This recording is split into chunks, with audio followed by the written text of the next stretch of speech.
بارك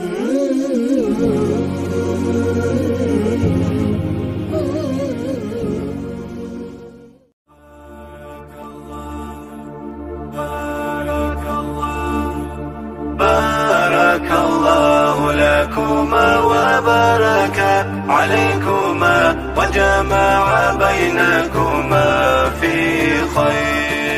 بارك الله لكما وبارك عليكما وجمع بينكما في خير. بارك الله لكما وبارك عليكما وجمع بينكما في خير. والمرسلين وعلى آله وأصحابه أجمعين. أما بعد. حضرات گرامی قدر، رمضان مبارک کا مہینہ نیکیوں کا مہینہ ہے۔ اس کو نیکیوں کا موسم بہار کہتے ہیں۔ جیسے مختلف چیزوں کا موسم آتا ہے، پھلوں کا موسم آتا ہے، اسی طرح رمضان مبارک نیکیوں کا مہینہ ہے۔ اس موسم میں جہاں بہت سی نیکیاں کمائی جاتی ہیں، وہیں لوگوں سے ہمدردی و غمخواری کر کے بھی نیکی کمائی جاتی ہے۔ اسی لیے ایک حدیث پاک میں اس مہینے کو شہر المواسات یعنی ہمدردی و غمخواری کا مہینہ فرمایا گیا ہے۔ حضرت سلمان فارسی رضی اللہ تعالی عنہ سے روایت ہے کہ اللہ کے رسول علیہ السلام نے ایک بار شعبان کے اخیر دن میں خطبہ دیا اور اس میں رمضان مبارک کے فضائل بیان کیے، اور اس میں ایک بات یہ بھی بیان کی، وَهُوَ شَهْرُ الْمُوَاسَاتِ وَهُوَ شَهْرٌ يُزَادُ فِي رِزْقِ الْمُؤْمِنِ فِيهِ۔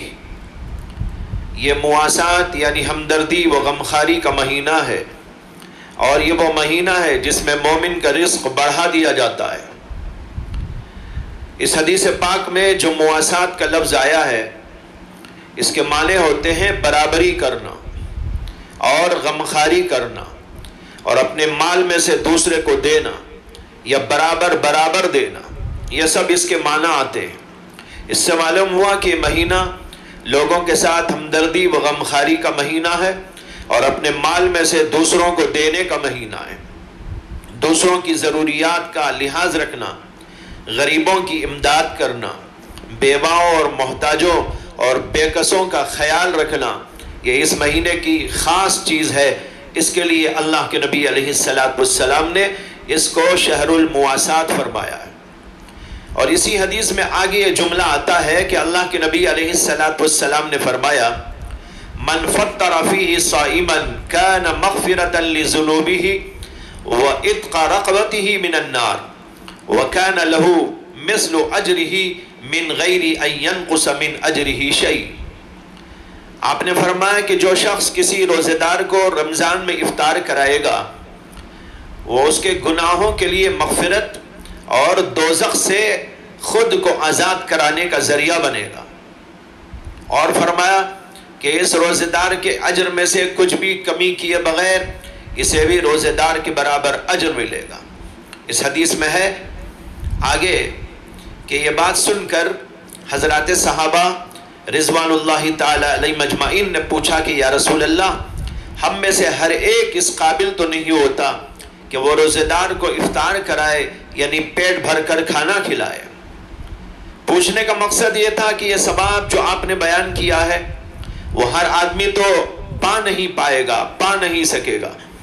اس پر رسول اکرم صلی اللہ علیہ وسلم نے فرمایا کہ اللہ تعالیٰ یہ ثواب اس کو بھی دیں گے جو ایک گھونٹ دودھ پلا کر، یہ ایک کھجور کھلا کر، یہ ایک گھونٹ پانی پلا کر کسی روزے دار کو افطار کرا دے گا، اور جو کسی روزے دار کو پیٹ بھر کر کھلائے گا تو اللہ تبارک و تعالیٰ اس کو حوض کوثر سے اس طرح پانی پلائیں گے کہ اس کو پھر کبھی پیاس نہ لگے گی یہاں تک کہ وہ جنت میں داخل ہو جائے۔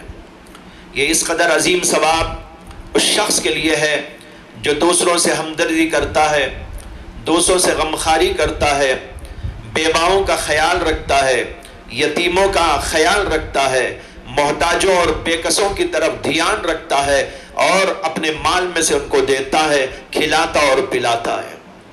ایک حدیث میں ہے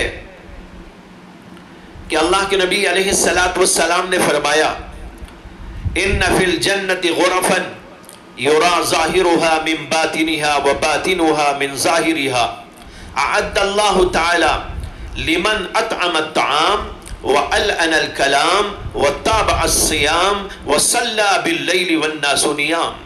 کتنے پیارے الفاظ ہیں ہمارے نبی علیہ السلام کے، کیسے جامع ترین الفاظ ہیں اللہ کے نبی علیہ السلام کے۔ اس کے اندر بڑا مٹھاس معلوم ہوتا ہے، بڑی شیرینی لگتی ہے، انداز بڑا عجیب و غریب ہے۔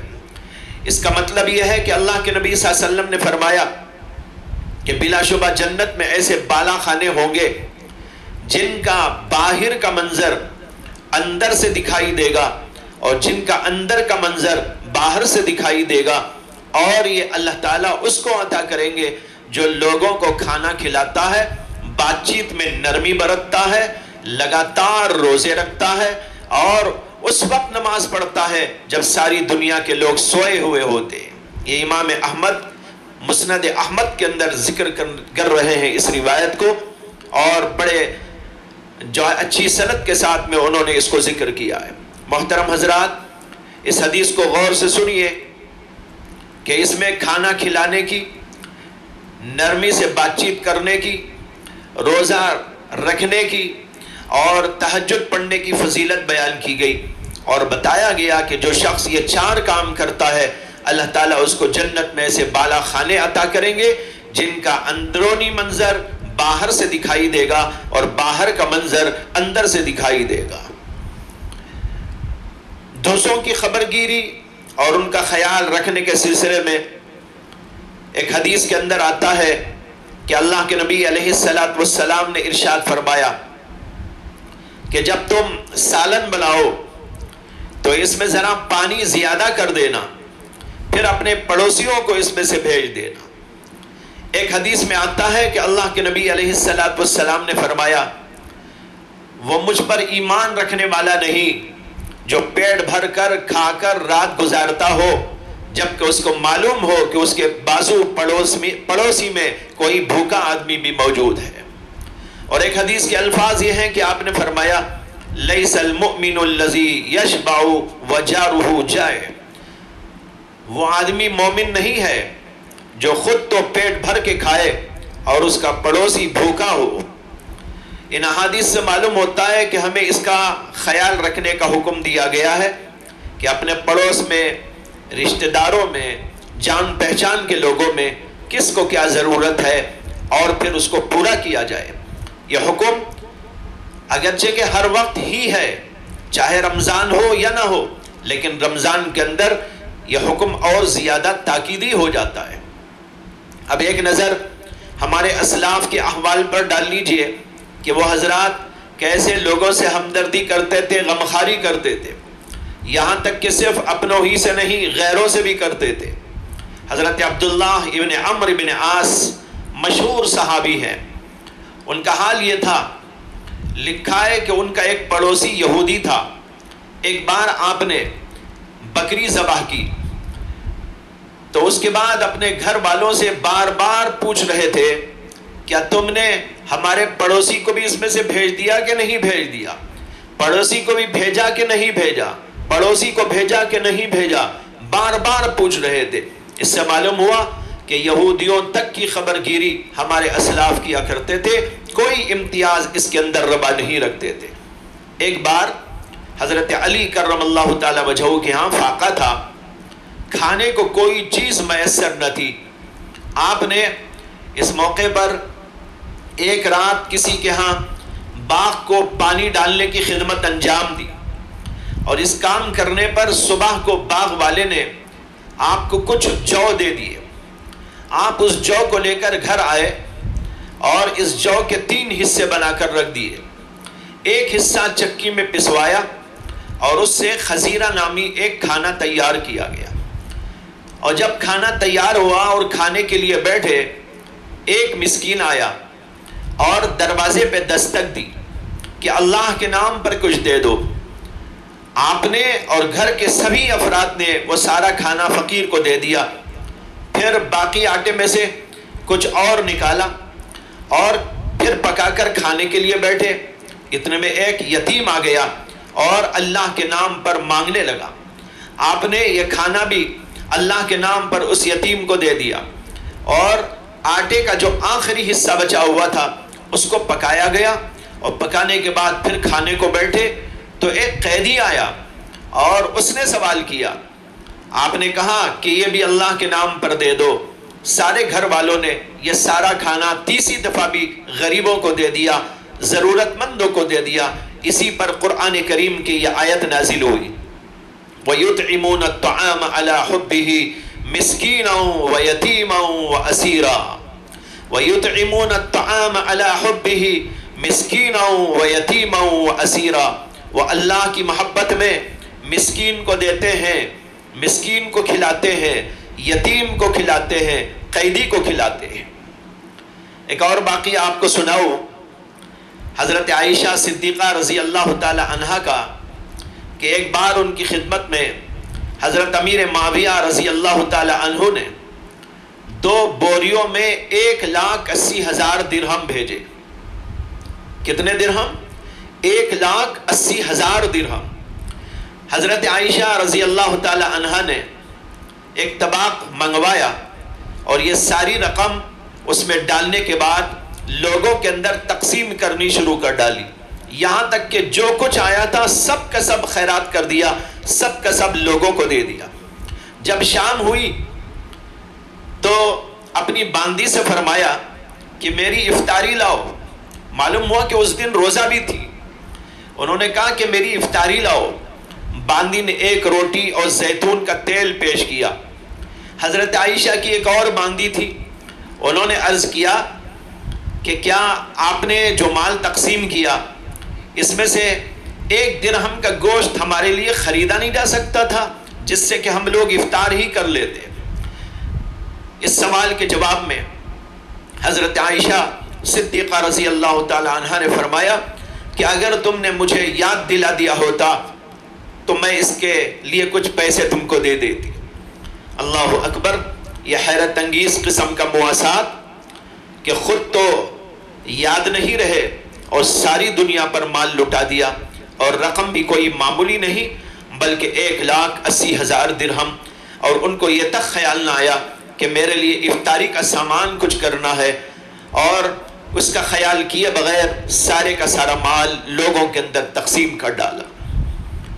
قرآن کریم کے اندر آیت آئی ہے وَيُؤْثِرُونَ عَلَىٰ أَنفُسِهِمْ وَلَوْ كَانَ بِهِمْ خَصَاصَةٌ، یہ لوگ ایسے لوگ ہیں جو دوسروں کو خود پر ترجیح دیتے ہیں اگرچہ خود کو فاقہ ہی کیوں نہ ہو۔